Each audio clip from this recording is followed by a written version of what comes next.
만약에 우리 잔금 지급하지 않게 되면 갑에게 손해가 나겠죠. 그래서 어느 한쪽이 먼저 의무를 이행을 해야 된다라고 한다면 불리하기 때문에 서로 공평하게 같이 이행하도록 합니다. 그래서 같이 이행한다. 이걸 우리는 동생관계에 있다라고 이야기합니다.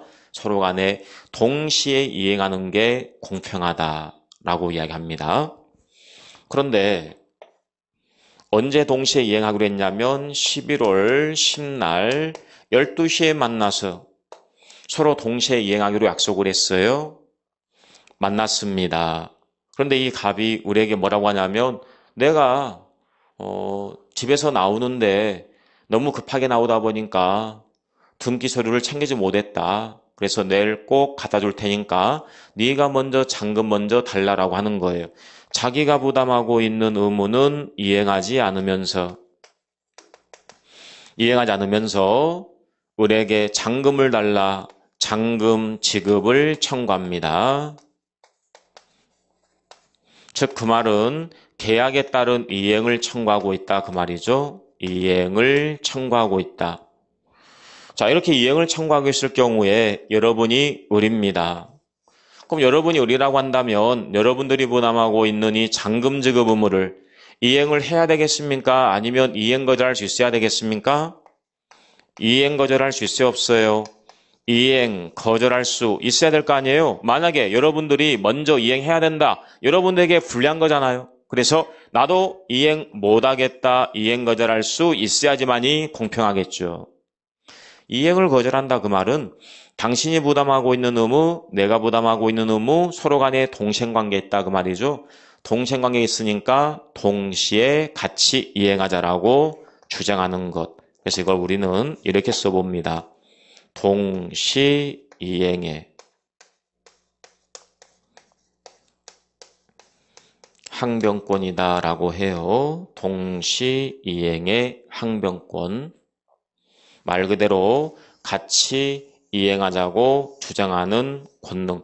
앞으로 항변권이란 말이 가끔 나올 거예요. 항변권이란 말이 나오게 되면 상대방의 청구권 행사에 대해서 이행을 거절하는 것, 이걸 항변권이다 라고 이야기하죠. 그래서 이행하는 과정에서 나오는 부분이 여기에 첫 번째 동시 이행의 항변권 문제가 등장합니다.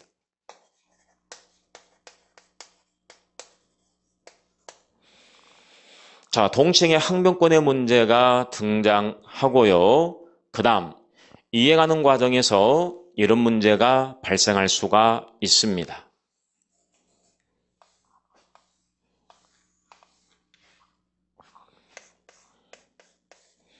자, 여기에 보니까 전원주택이 하나 있어요. 전원주택. 1년쯤 살아봤는데 너무나 힘들어요. 뭐 여름만 되면은 워낙 벌레들이 많다 보니까 공기는 좋지만 벌레가 너무 많고 심심하거든요. 그쵸? 그래서 이 갑이 이 집을 팔아야 되겠다. 그래서 을과 만나서 매매계약을 체결했습니다. 합의를 받기 때문에 매매계약이 체결됐습니다. 자, 매매계약이 체결됐으니까 효과물이 나오겠죠? 결과물이 나옵니다. 그래서 앞으로 소유권 이전 의무를 간단하게 소유권 이전 의무 이렇게 한번 써볼게요. 을은 매수한 사람 돈을 줘야 되겠죠? 대금 지급 의무가 있네요. 대금 지급 의무. 자, 여기에서 여러분들이 해야 될 일이 있어요.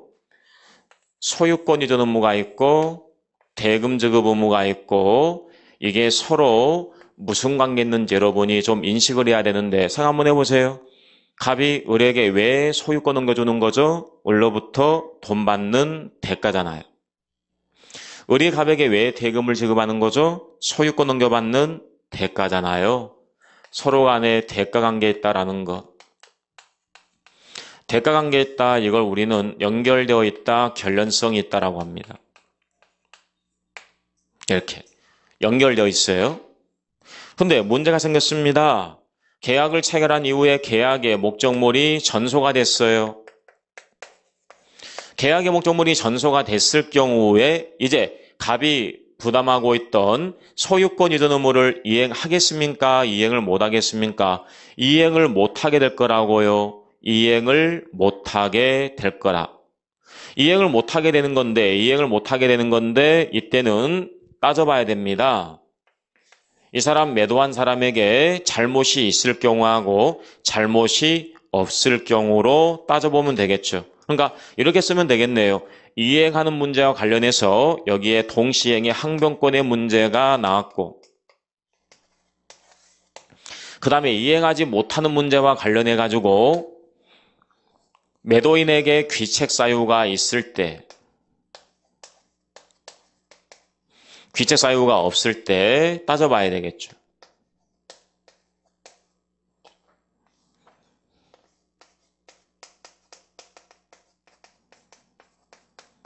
귀책 사유가 없을 때와 있을 때, 그래서 시험에 귀책 사유가 없을 경우에 주로 태풍이란 표현을 많이 써요. 아니면 천재지변이란 표현을 많이 씁니다. 그래서 태풍 때문에 전소가 됐어요. 아니면 천재지변으로 전세가 됐습니다. 자, 이때 생각 한번 해보세요. 갑에게 잘못이 없잖아요. 갑에게 잘못이 없기 때문에 갑이 부담하고 있던 소유권 이전 의무는 면제가 돼요. 그럼 이것과 연결되어 있잖아요. 이것과 연결되어 있는 을의 이 의무가 함께 소멸할지 아니면 소멸하지 않고 여전히 존재하고 있을지, 이게 문제가 된단 말이에요. 그 말은 생각 한번 해보세요. 만약 을의 대금 지급 의무가 소멸한다. 을은 더 이상 대금을 지급할 의무가 없다. 따라서 갑은 을에게 돈 달라고 청구할 수 있어요? 없어요? 없잖아요. 대가를 청구할 수 없다. 그 다음, 만약에 대금 지급 의무가 소멸 안 한다. 여전히 존재하고 있다. 따라서 갑은 을에게 돈 달라고 청구할 수 있어요? 없어요? 있잖아요. 과연 갑이 을을 상대로 해서 대가를 청구할 수가 있는지, 대가를 청구할 수 없는지, 이런 문제가 나올 수 있단 말이에요. 만약 대가를 청구할 수 없다라고 한다면 이 사람이 불이익을 받게 되는 거죠.